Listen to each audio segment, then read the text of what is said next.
What would you do if you walked outside one morning, coffee in hand, and found an active construction crew digging on your private land? Not next door to you. Not on the shared fence line. They were directly on your property. That is exactly what happened to me, and my neighbor Brad did not even knock on my door.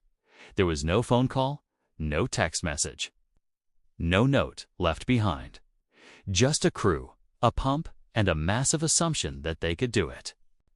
They assumed they could do whatever they wanted with land that belongs to me. But here is the exact part they never saw coming. The local building inspector showed up unexpectedly, and absolutely everything changed on a dime. Stay right here with me because this story gets wild. It gets highly legal. And I promise you that by the end of this video, you are going to know exactly what to do if this nightmare ever happens to your own home out there. Hit that like button right now if you have ever had a difficult neighbor cross a line, because Brad crossed every single one of them. It all started on an ordinary Tuesday morning. It was a perfectly ordinary Tuesday. I woke up early, made my coffee, and stepped directly onto my back patio, the way I do every single morning. The sun was barely up over the trees. The birds were doing their thing, and then I heard an unmistakable sound. I heard heavy machinery, shovels hitting dirt, a small excavator engine humming, and strange voices I did not recognize at all. I set my mug down quickly and walked toward the back corner of my yard near the boundary line. What I saw stopped me cold. There were 3 workers actively digging into my land. Not a foot over the line, not 2 feet over. We are talking about a full installation of trenches cut and electrical conduit laid down. They were forming a concrete pad right there in the corner of my property for what I would later learn was a pool pump infiltration system. It was meant for Brad's brand new in-ground swimming pool project next door.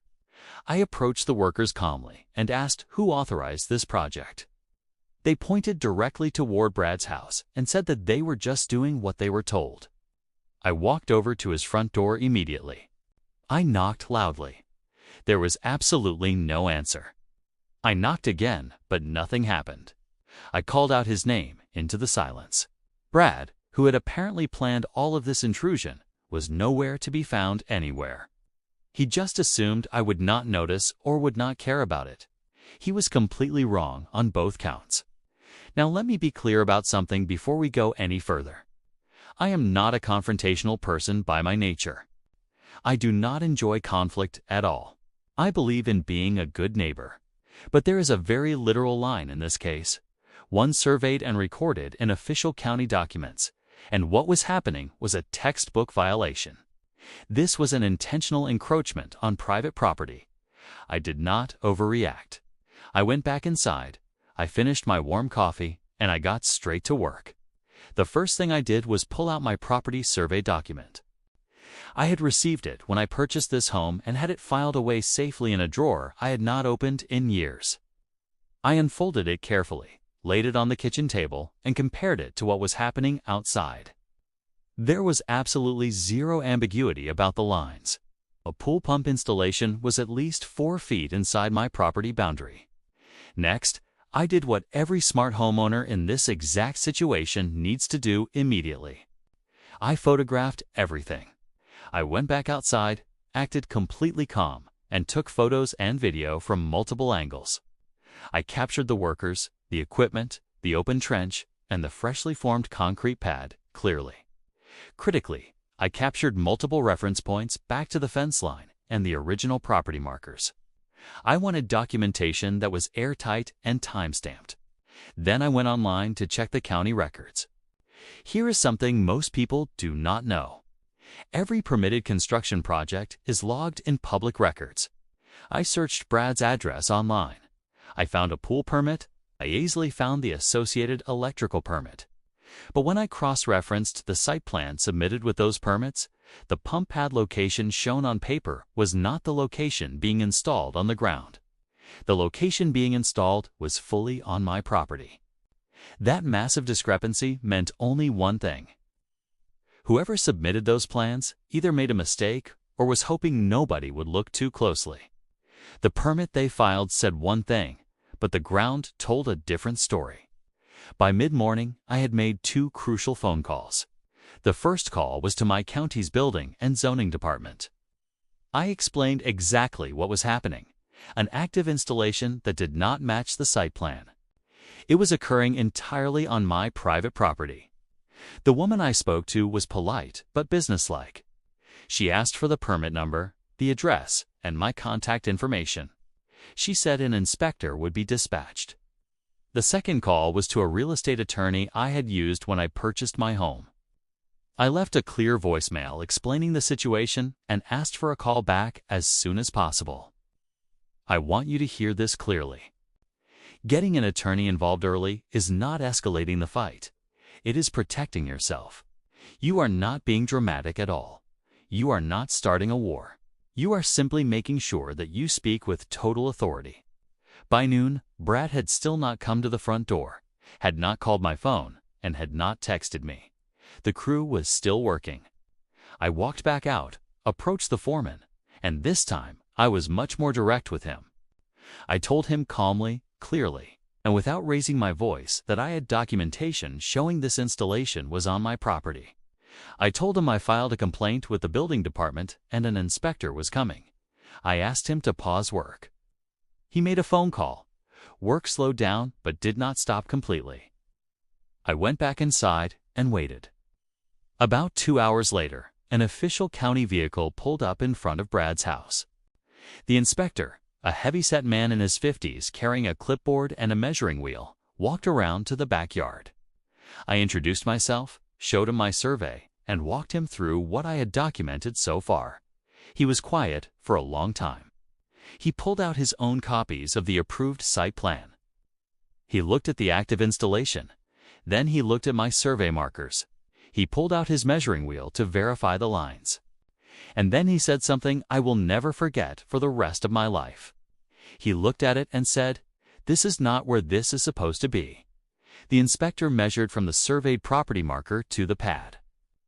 It was exactly 4 feet, 2 inches onto my property. He documented everything in his official report. He then went straight to the front door and knocked, and this time, Brad actually answered the door quickly.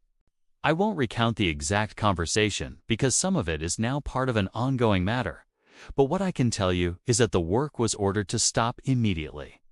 A formal stop work order was posted on the site. Brad was informed that the installation could not remain where it was, 4 feet, 2 inches.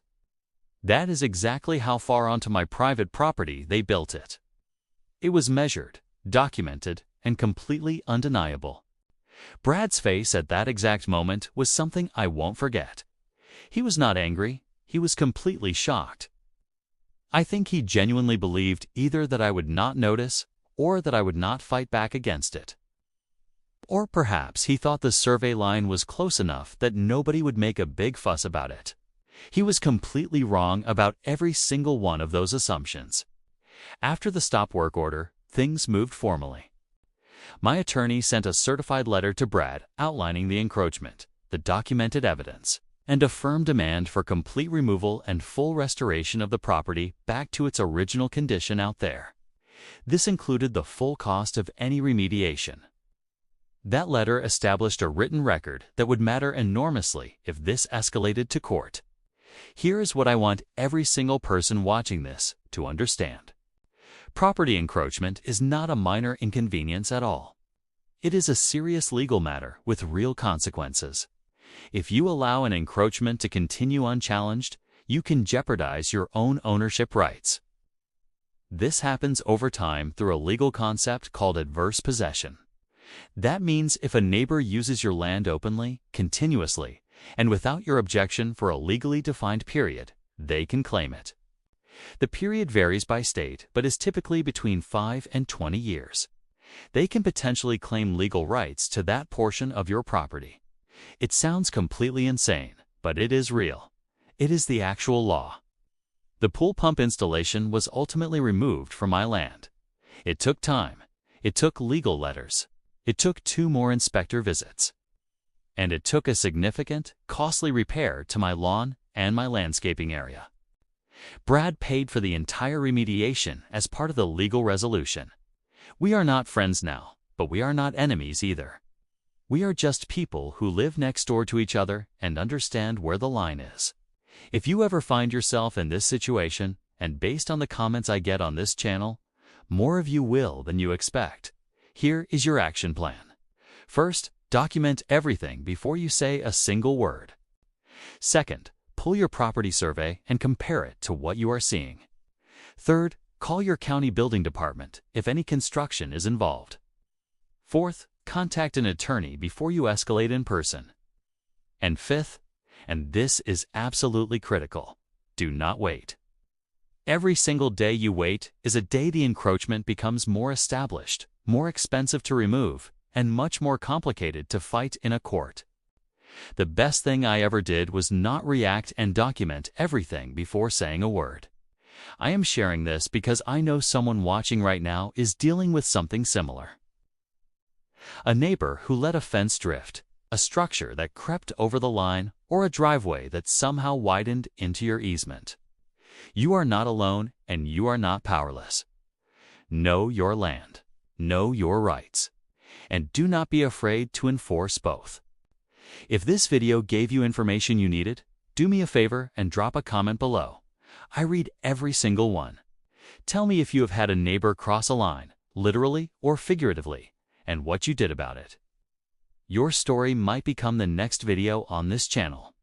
If you are new here, welcome to Ho Drama Neighbor. This is the channel where real property disputes, real legal battles, and real neighbor nightmares get talked about. Hit subscribe so you never miss an episode, and turn on notifications because we post new stories every week. Share this video with anyone going through a dispute. I will see you in the next one. Stay documented. Protect what is yours completely. Make sure to share this video with fellow landowners who need to protect their private boundaries against corrupt actions out there. Subscribe to Ho Drama Neighbor for more.